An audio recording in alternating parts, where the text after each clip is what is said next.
तांदलियावाला के थाना बाहला के इलाका टिब्बा जहूर शाह की रिहायशी 13 साल अफसाना को सगी खाला ने घरेलू मुलाजमा रखवाने के बहाने मुबैना तौर पर अगवा करवा लिया।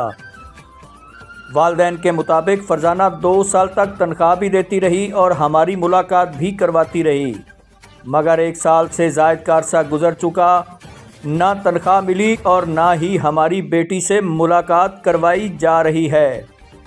वालदैन को बेटी के अगवा का शुबा। वालदैन ने मुगविया बेटी की बाजियाबी के लिए पुलिस थाना सिविल लाइन फैसलाबाद में मुकदमा दर्ज करवा दिया। ताहम पुलिस की जानिब से फ़िलहाल किसी किस्म की कार्रवाई अमल में नहीं लाई गई। इस बारे वालदैन का क्या कहना है, सुनते हैं इस रिपोर्ट में। बच्चे मेरा दा नाम अफसाना है, 13 सालों की बच्ची आ जी।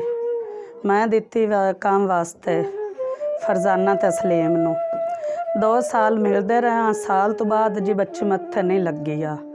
बच्ची पता नहीं मार गत्ती इन्हें अगवा की इन्हें किदे गत्ती इन्हें किदे निन्ने गत्ती जी मैनू नहीं पता।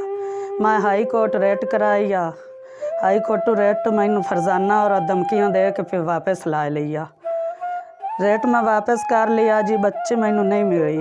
फिर भी मैं खिरी रो पेट के आपदी जी बच्ची ढूंढना चाहनी हाँ।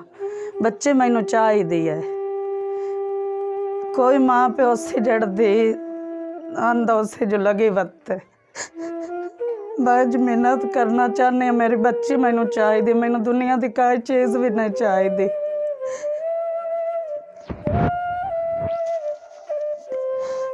जी असी बच्चे लेना चाहने सानू चाहिए जी उन्होंने जी वो सानू बच्चे लैके देवन चाहे हुकूमत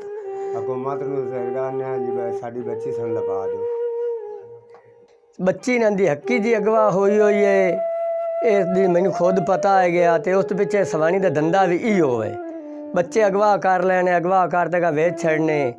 जी साढ़े नाल भी ये हरबे वरते ने। तो उस पिछे मेरी ये पोतरी है जिंदी ये छोकरी है जी अगवा की हुई जी।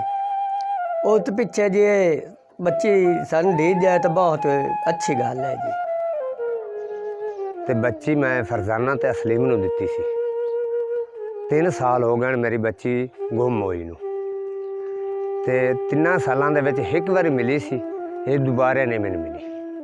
हट के बच्ची मेरी नहीं मैनूं मिली।